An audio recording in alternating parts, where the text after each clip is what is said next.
Bismillahirrahmanirrahim.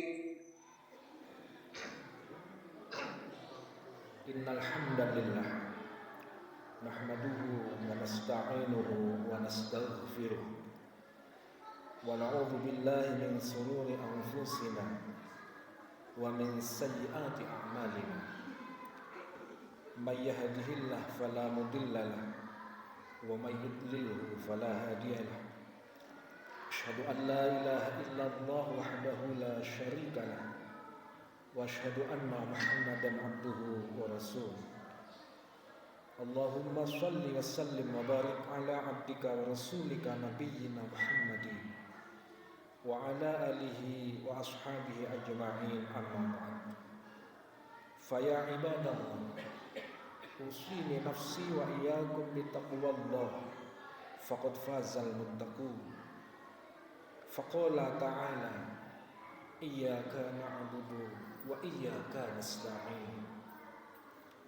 Hadirin jamaah Jumat rahimakumullah, mengawali khutbah singkat siang ini, mari kita tingkatkan takwa kita kepada Allah Subhanahu wa ta'ala, baik takwa secara kualitas maupun takwa secara kuantitas. Melaksanakan semua perintah Allah, meninggalkan semua yang dilarangnya secara optimal dan maksimal. Hadirin rahimakumullah, dalam Al-Quran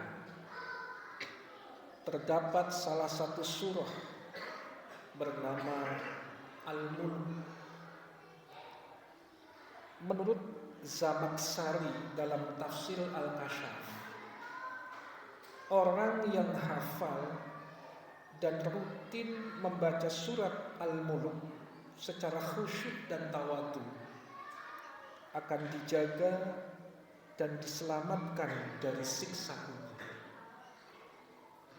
Oleh karena itu, Zamakhsyari menyebut surat Al-Mulk sebagai Al-Waqiyah yang memelihara dan Al-Munjiyah yang membebaskan. Karena surat ini dapat menjaga dan menyelamatkan penghafal dan pembacanya dari azab kubur. Hadirin, selain itu, Syekh Wahbah Az-Zuhaili menyebut surat Al-Mulk dengan sebutan Al-Mujadilah, karena surat ini kelak akan berdebat membela pembacanya dari azab kubur. Hadirin, Rasulullah sallallahu alaihi wasallam bersabda, suratun minal Qur'an salasuna ayatan tashfa'u li sahibiha hatta yughfar. Artinya, satu surah dalam Al-Quran yang terdiri dari 30 ayat pada hari kiamat akan memberikan syafaat bagi orang yang selalu membacanya, sehingga Allah mengampuni dosa-dosanya, yaitu surat Tabarak atau surat Al-Mulk. Wa fi riwayatin, dan di dalam riwayat yang lain, fa akhrajathu minan nar wa adkhalathul jannah, sehingga dia dikeluarkan dari neraka dan dimasukkan ke dalam surga.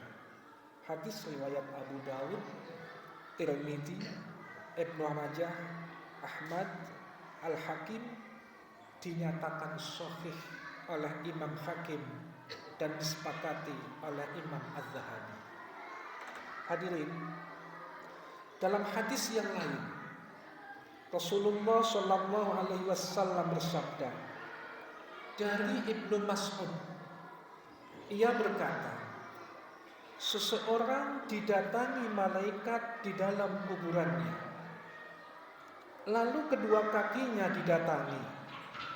Kedua kakinya lalu berkata, kalian tak punya jalan melalui arahku, karena dulu dia denganku sering membaca surat Al-Mulk.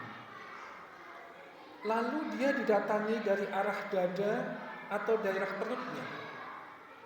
Maka dia berkata, kalian tak punya jalan melalui arahku, karena dulu dia denganku sering membaca surat Al-Mulk. Lalu dia didatangi dari arah kepalanya. Maka kepalanya berkata, kalian tak punya jalan melalui arahku, karena dulu dia denganku sering membaca surat Al-Mulk. Maka surat ini disebut mani'ah, penghalang dari siksa kubur. Wahia fit Taurah suratul Mulk. Di dalam kitab Taurat, surat ini juga bernama surat Al-Mulk. Barang siapa membacanya di malam hari, maka itu lebih bagus. Hadis riwayat Al-Hakim. Beliau berkata sanadnya sahih dan disepakati oleh Imam Al-Zahabi. Hadirin rahimakumullah. Melalui khutbah ini, khatib mengajak, pertama, rutinkanlah setiap malam menjelang tidur membaca surat Al-Mulk. Renungi kandungannya, hayati artinya. Karena Rasulullah Sallallahu Alaihi Wasallam beserta para sahabat membiasakan diri membaca surat ini menjelang tidur. Lebih-lebih surat ini akan menjadi pembela kita dari siksa kubur dan memberi syafaat di hari kiamat. Hadirin, Abdullah bin Mas'ud berkata, "Man qara'a tabarakalladzi biyadihil mulk kulla lailatin mana'ahu Allah biha min azabil qabr."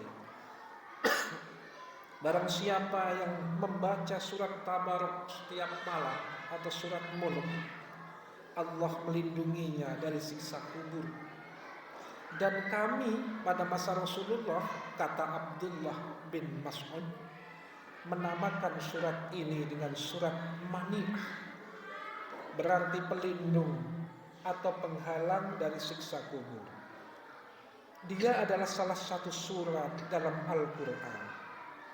Barang siapa yang membacanya setiap malam, maka ia telah memperbanyak dan telah berbuat kebaikan. Hadirin, itu pesan pertama, rutinkan setiap malam untuk membaca surat Al-Mulk. Pesan kedua, sedikit demi sedikit, seayat demi seayat, coba hafalkan. Ajak diri kita, anak-anak kita untuk menghafalkan surat Tabarak atau surat Al-Mulk. Cuma 30 ayat.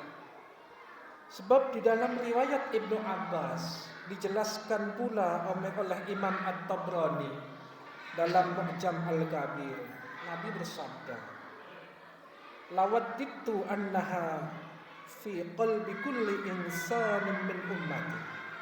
Sungguh aku menginginkan bila surat ini dihafal di dalam kalbu setiap umatku, yaitu surat Al-Mulk ini. Hadirin, yang ketiga, berbekallah menghadapi kematian dengan surat Al-Mulk. Bekal sedekah barangkali minim, bekal sholat barangkali belum khusyuk, bekal akhlak barangkali akhlak kita masih belum mulia, bekal sholat malam belum istiqomah kita lakukan. Surat Al-Mulk menjadi bekal mudah, murah, simple untuk kita persiapkan. Hadirin, demikian khutbah singkat siang ini, semoga bermanfaat. Barakallahu li wa lakum fil Qur'an karim wa nafa'ani wa iyyakum bima fihi minal ayati wa dzikril hakim.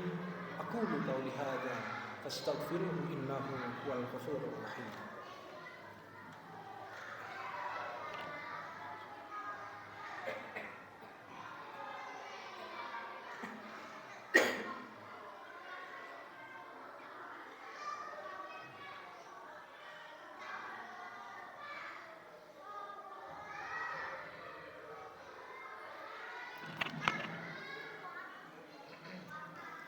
Alhamdulillahilladzi arsala rasulahu bil huda wa dinil haqq liyudhhirahu 'ala ad-din kullihi wa kafaa billahi shahida.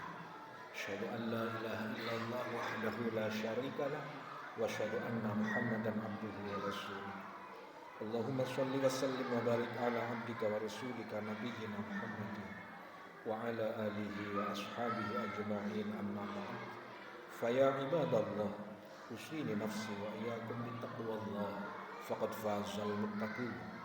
Qala ta'ala, inna allaha wa malaikatahu yusholluna 'alan nabi ya ayyuhalladzina amanu shallu 'alaihi wa sallimu taslima. Allahumma shalli 'ala Muhammad wa 'ala ali Muhammad. Allahumma ighfir lil mu'minina wal mu'minat wal muslimina wal muslimat al ahya'i minhum wal amwat innaka sami'un qaribun mujib da'wat ya qadiyal hajat.